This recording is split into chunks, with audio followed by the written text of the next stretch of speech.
이번엔 내가 가난한 사람으로 살아봐라.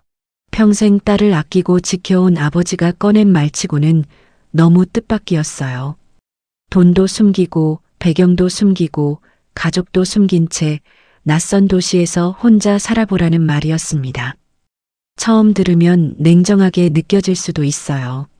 심지어 가혹하다고 생각할 수도 있습니다. 하지만 그 말 뒤에는 딸을 향한 오랜 걱정과 아버지 자신이 평생 가슴에 품고 살아온 깊은 상처가 담겨 있었어요. 왜 이 아버지는 사랑하는 딸에게 시험 같은 삶을 권했을까요? 그리고 낯선 도시에서 아무것도 없는 사람으로 살아가던 딸이 결국 만나게 된 사람은 어떤 사람이었을까요? 지금부터 그 이야기를 시작합니다. 한도윤, 67살. 지금은 작은 건축자재 회사를 운영하는 사장이지만 그의 젊은 시절은 결코 평탄하지 않았습니다. 30살 무렵이었어요. 도윤은 오랜 친구와 함께 건설 회사를 시작했습니다. 학창 시절부터 이어온 사이였어요. 같이 밥을 먹고 같이 밤을 새우고 서로의 집을 제 집처럼 드나들던 사이였습니다. 한쪽이 힘들면 다른 쪽이 버텨주는 그런 사이였어요. 사업도 빠르게 성장했습니다. 수주가 늘었고 직원도 늘었고 사무실도 넓어졌어요. 주변에서 부러워할 만큼 두 사람의 호흡은 잘 맞았습니다. 우리 이러다 진짜 크게 되는 거 아니야? 그러게. 야, 우리 오래 가자. 끝까지. 당연하지. 우리가 남이야? 술자리에서 몇 번이고 나눈 말이었어요. 그 말들이 전부 진심인 줄 알았습니다. 그런데 어느 날 모든 게 한순간에 무너졌어요. 동업자가 오랫동안 회사 자금을 빼돌려온 겁니다. 한두 번이 아니었어요. 몇 년에 걸쳐 조금씩 티나지 않게 꼼꼼하게. 그것도 모자라 서류까지 조작해서 모든 빚을 도윤에게 떠넘기고 흔적도 없이 사라져버렸습니다. 연락이 안 됐어요. 전화도 문자도 아무것도요. 집에 찾아가도 이미 이사를 가고 없었습니다. 하루아침이었어요. 멀쩡하게 출근하던 회사가 부도가 났고 도윤은 수십억의 빚을 혼자 떠안게 되었어요. 가장 오래 믿었던 사람에게 가장 깊이 찔린 셈이었습니다. 주변 사람들도 하나둘 떠났어요. 잘 나갈 때는 형이니 동생이니 하던 사람들이 연락을 끊었습니다. 어떤 사람은 인사도 없이 사라졌고 어떤 사람은 오히려 도윤을 탓하기도 했어요. 채권자들의 전화가 하루에도 수십 통씩 왔습니다. 집 앞에 사람이 찾아오기도 했어요. 도윤은 밤마다 잠을 이루지 못했습니다. 어디서부터 잘못된 건지, 왜 몰랐는지 수십 번을 되돌아봤어요. 그런데 아무리 생각해도 답이 없었습니다. 그냥 믿었던 거였거든요. 그때 곁에 남아준 사람은 아내 한 명뿐이었습니다. 솔직히 말하면 아내도 처음엔 많이 울었어요. 며칠을 말을 잃고 지냈습니다. 부부 사이에 날선말이 오간 밤도 있었어요. 당신이 너무 안일했던 거야. 왜 계약서 하나를 제대로 안 챙겨? 나도 알아. 근데 지금 그 얘기가 중요해? 미안해. 나도 몰랐어. 그 침묵이 한동안 이어졌습니다. 그러다 어느 날 아침 아내가 먼저 일어났어요. 아무 말 없이 앞치마를 두르고 하나 남은 작은 철물점 셔터를 올렸습니다. 도윤이 따라 나오자 아내가 짧게 말했어요. 서 있지 말고 와서 도와. 그게 다였어요. 두 사람은 다시 시작했습니다. 새벽부터 밤까지 일했어요. 한 푼 두 푼 모아 조금씩 빚을 갚았고 몇 년이 지나 작은 건축자재 회사를 다시 세울 수 있었습니다. 바닥에서 다시 올라온 거였어요. 하지만 그 사건은 도윤의 마음 깊은 곳에 지워지지 않는 흔적을 남겼습니다. 그 이후로 그는 사람을 볼 때 말보다 눈빛을 먼저 봤어요. 아무리 말을 잘해도 아무리 웃음이 좋아도 눈빛에서 계산이 느껴지면 본능적으로 경계하게 됐습니다. 상처가 그를 예민하게 만든 거였어요. 어떻게 보면 그건 살아남기 위해 생긴 감각이었습니다. 그리고 세월이 한참 흐른 뒤 그 감각은 뜻밖의 곳에서 다시 깨어나게 됩니다. 바로 하나뿐인 딸 때문이었어요. 세월이 흘렀습니다. 도윤에게는 외동딸 한지민이 있었어요. 29살의 지민은 아버지 회사에서 함께 일하고 있었습니다. 성실하고 꼼꼼했어요. 직원들 사이에서도 믿음직하다는 말을 들을 만큼 인정받는 사람이었습니다. 도윤이 보기에도 든든한 딸이었어요. 그런데 어느 순간부터 도윤의 마음이 편하지 않기 시작했습니다. 지민 주변에 남자들이 하나둘 나타나기 시작한 겁니다. 거래처 직원, 사업가의 아들, 투자자를 자처하는 사람까지. 이유도 각양각색이었고 접근 방식도 제각각이었어요. 겉으로는 다들 반듯하고 능력 있어 보였습니다. 말도 잘하고 선물도 챙기고 태도도 나무랄 데가 없었어요. 그런데 도윤의 눈에는 무언가가 보였습니다. 어느 날 저녁이었어요. 지민이 퇴근하고 들어오는데 한 남자가 회사 앞까지 차로 데려다 줬습니다. 번듯한 외제차였어요. 남자는 지민을 내려주면서 자연스럽게 건물 외벽에 걸린 회사 간판을 한번 훑어봤습니다. 딱 1초였어요. 아무것도 아닌 것 같은 그 시선 하나를 도윤은 놓치지 않았습니다. 저건 지민을 보는 눈이 아닌데 그 뒤를 보는구나. 창가에 서서 그 장면을 지켜보던 도윤의 표정이 굳었어요. 그날 밤 그는 좀처럼 잠을 이루지 못했습니다. 오래전 동업자의 얼굴이 자꾸 떠올랐어요. 처음 만났을 때 그도 저랬습니다. 웃음이 좋고 말이 청산유수였어요. 같이 있으면 재미있고 믿음직하게 느껴졌습니다. 그런데 눈빛은 항상 무언가를 재고 있었어요. 그때는 그걸 몰랐던 겁니다. 아니, 알면서도 믿고 싶었던 건지도 몰랐어요.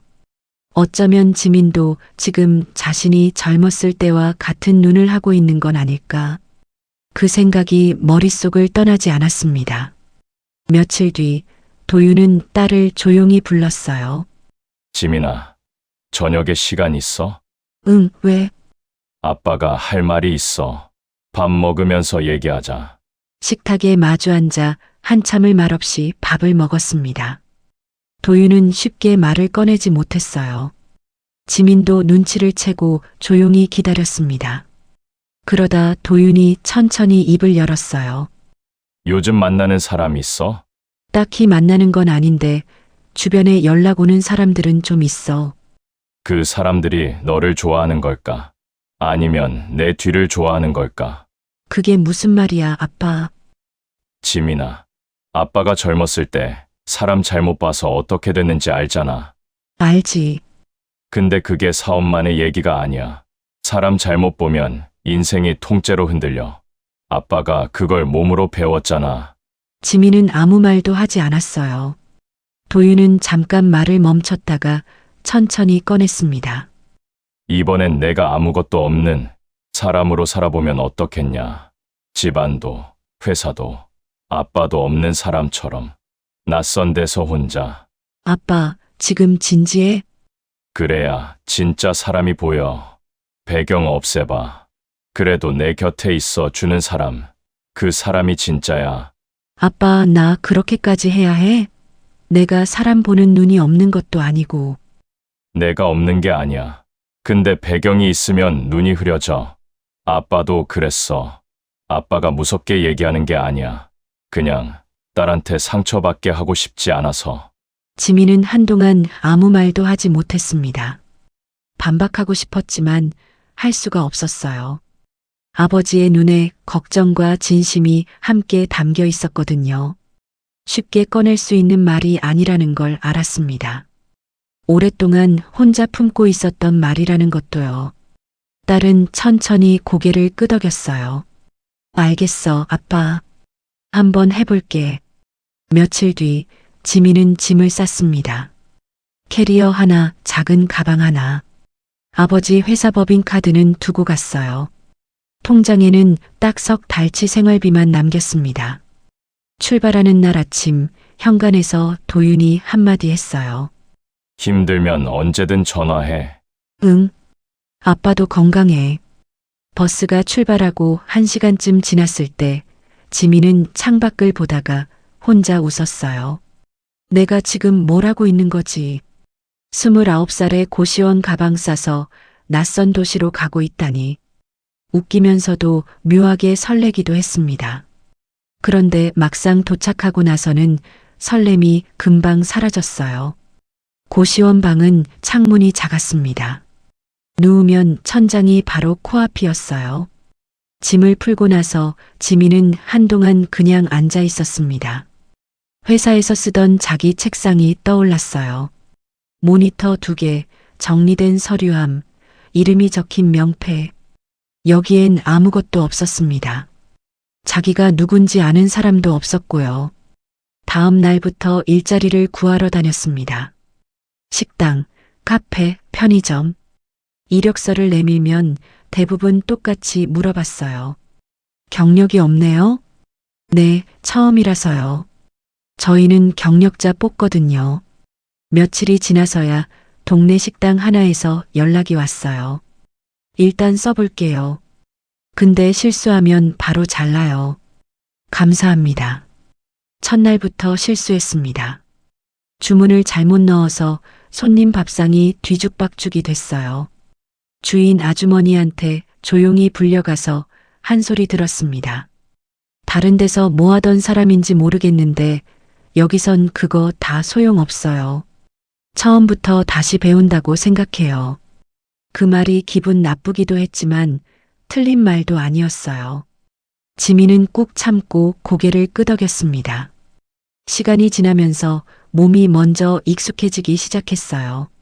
손님이 들어오면 반사적으로 인사가 나왔고 테이블 번호가 자연스럽게 외워졌습니다.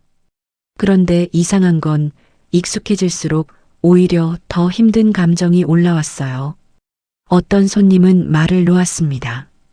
어떤 손님은 지민이 앞에 있는데도 없는 사람 취급을 했어요. 주문을 받으러 갔더니 대화를 계속하면서 손만 들어 잠깐 기다리라는 신호를 보내는 사람도 있었습니다. 지민은 그 자리에 서서 기다렸어요. 아무 말도 못하고요. 한 번은 이런 일도 있었습니다. 단골처럼 보이는 중년 남자가 밥을 다 먹고 나서 계산도 안 하고 그냥 나가려 했어요. 지민이 조심스럽게 말을 걸었습니다. 손님 계산이요. 아, 나 여기 단골이야. 나중에 한꺼번에 해. 죄송한데요. 저는 그런 얘기를 못 들어서요. 아줌마한테 물어봐. 주인 아주머니는 그 손님을 아는 눈치였어요. 나중에 조용히 지민한테 말했습니다. 그분은 원래 그렇게 해요. 다음엔 그냥 넘어가요. 지민은 아무 말도 못했어요. 고개만 끄덕였습니다. 억울하다는 생각보다 이상하게 허탈했어요. 내가 뭘 잘못한 것도 아닌데 내가 왜 이 상황을 감수해야 하는 건지. 근데 동시에 알았어요. 이게 아버지가 말한 거였다는 걸. 배경이 없으면 이렇게 된다는 걸. 퇴근하고 고시원에 돌아오면 이상하게 아버지 생각이 났습니다. 아빠는 이걸 보여주고 싶었던 거구나. 화려한 말이 아니었어요. 설명을 들은 게 아니라 몸으로 느낀 거였습니다. 배경이 없으면 사람들이 어떻게 달라지는지를요. 회사 명함 하나가 얼마나 많은 걸 대신해 줬는지를요. 그리고 그 명함 없이도 자신한테 똑같이 대해주는 사람이 얼마나 드문지를요. 어느 날 밤 지민은 아버지한테 문자를 보냈어요. 아빠, 나 이제 알 것 같아. 도윤은 한참 뒤에 답장을 보냈습니다. 그래, 잘 자라. 짧은 문자였어요. 근데 그게 충분했습니다.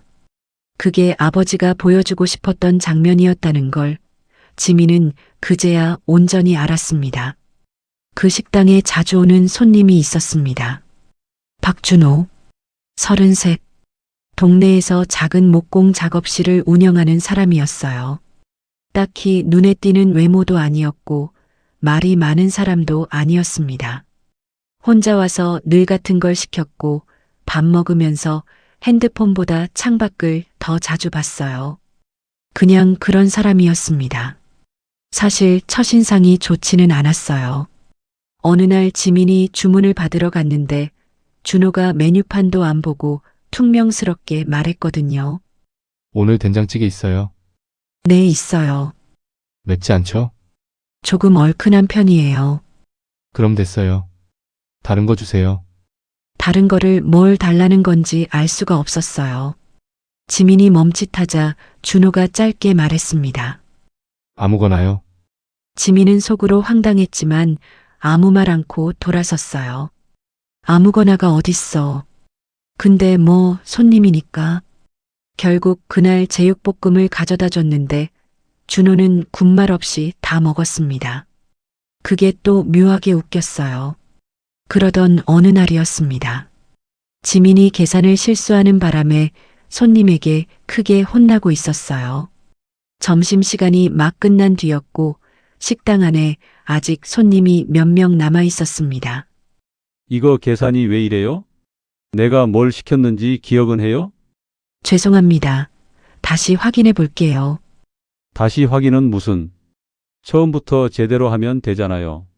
바쁘면 바쁜 대로 정신 차려야지. 지민은 얼굴이 빨개진 채로 계산기를 다시 두드렸어요. 손이 떨렸습니다. 영수증을 다시 확인하는데 숫자가 잘 보이지도 않았어요. 그때였습니다. 옆 테이블에서 조용히 일어선 사람이 있었어요. 준호였습니다. 잠깐 제가 한번 봐도 될까요? 그는 지민 손에 들린 영수증을 슬쩍 들여다보더니 차분하게 말했어요. 같은 항목이 중복 입력됐네요. 하나 빼면 맞아요. 아, 그래요? 네. 실수로 2번 찍힌 것 같아요. 손님은 머쓱해하며 자리로 돌아갔고 지민은 겨우 숨을 고를 수 있었습니다.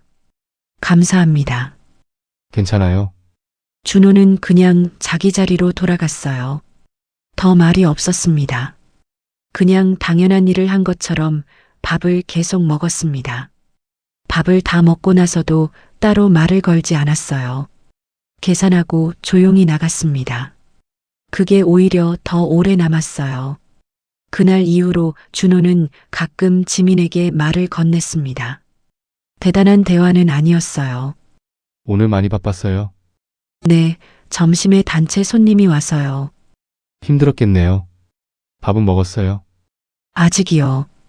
밥은 꼭 챙겨 먹어요. 배고프면 더 힘들어요. 그게 다였어요. 근데 그게 편했습니다. 아무것도 캐묻지 않았어요. 어디서 왔는지, 왜 여기서 일하는지, 원래 뭘 하던 사람인지.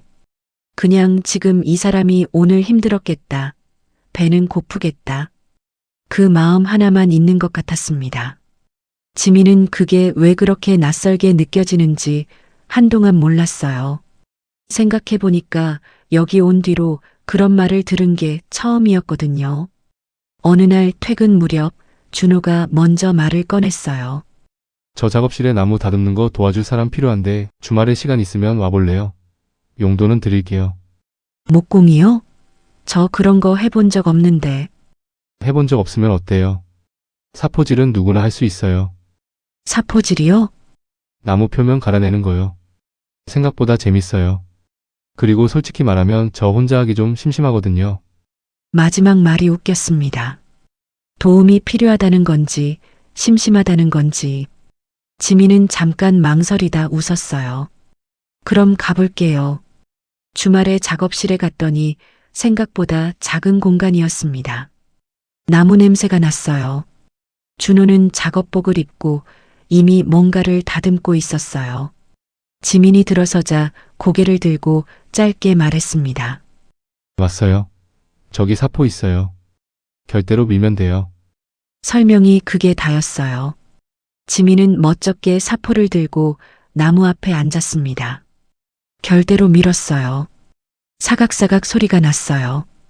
두 사람은 한동안 말없이 각자 나무를 다듬었어요. 어색하지 않았습니다. 이상하게 조용한 게 편했어요. 두 사람은 그렇게 조금씩 가까워졌습니다. 몇 달이 지났습니다. 지민은 아버지에게 전화를 걸었어요. 아빠, 나 한번 만나봤으면 하는 사람이 있어. 어떤 사람이야? 목공 작업실 해. 동네에서 크지 않아. 나이는? 33. 그래. 아빠가 내려갈게. 전화를 끊고 도윤은 한동안 멍하니 있었습니다. 목공 작업실. 그 말이 머릿속에서 맴돌았어요. 딸이 왜 그 사람을 고른 건지 궁금했습니다.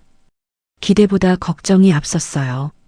지민이 여기 내려온 지 몇 달 만에 사람을 데려온다는 게 어떤 의미인지는 알았습니다. 그렇기 때문에 더 신중하게 봐야 했어요. 도윤은 그 도시로 직접 내려왔습니다. 지민이 예약한 작은 식당에서 셋이 마주 앉았어요. 도윤은 준호를 처음 봤을 때 말을 아꼈습니다. 그냥 봤어요.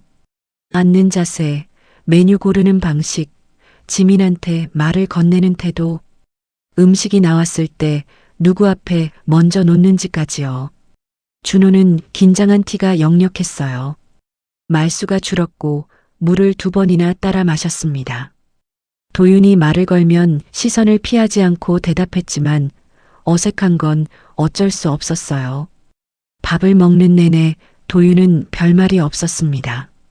날씨 얘기, 동네 얘기, 가벼운 말들만 오갔어요. 준호는 그 어색함 속에서도 지민한테 한 번씩 말을 건넸습니다. 반찬이 짜지 않냐고, 이 집 된장찌개가 괜찮다고. 작은 말들이었어요. 도윤은 그걸 다 보고 있었습니다. 식사가 끝날 무렵이었어요. 도윤이 찻잔을 들며 천천히 입을 열었습니다. 우리 지민이 집안이 넉넉한 편이 아니에요. 특별한 배경도 없고 그냥 평범한 집딸이에요. 네, 그래도 괜찮아요? 준호는 바로 대답하지 않았습니다. 잠깐 생각하더니 도윤을 똑바로 봤어요. 사람이 좋으면 그걸로 충분하지 않을까요? 도윤은 아무 말도 하지 않았어요. 표정도 바뀌지 않았습니다. 그 대답 하나로 마음이 열리진 않았어요. 그는 더 물었습니다. 지민이 어떤 점이 좋아요? 준호는 잠깐 지민을 봤다가 다시 도윤을 봤습니다. 처음에 계산 실수해서 손님한테 혼나는 거 봤어요. 근데 다음날 출근하더라고요. 그 다음날도요. 표정이 좋진 않았는데 그래도 왔어요. 그게 좋았습니다. 그게 다예요? 이 사람이랑 있으면 편해요. 이 사람이 힘들면 제가 같이 힘든 것 같고요. 설명하기가 좀 어렵네요. 도윤은 찻잔을 천천히 내려놓았어요. 그 자리에서 바로 확신이 서진 않았습니다.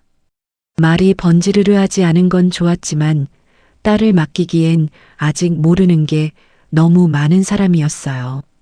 헤어지고 혼자 숙소로 걸어가면서 도윤은 오래된 기억을 떠올렸습니다. 자신을 배신했던 동업자. 그 사람은 말이 너무 좋았어요. 항상 적절했고 항상 그럴싸했습니다. 어떤 질문을 해도 막힘이 없었어요. 근데 눈이 달랐어요. 오늘 이 청년은 말이 많지 않았습니다. 어색했고 심지어 좀 답답하기도 했어요. 근데 눈만큼은 달랐습니다. 다른 데를 보지 않았거든요. 지민을 볼 때도 자신을 볼 때도 눈이 한 곳에 머물렀어요. 그날 밤 도윤은 쉽게 잠들지 못했습니다. 이런저런 생각이 많았어요.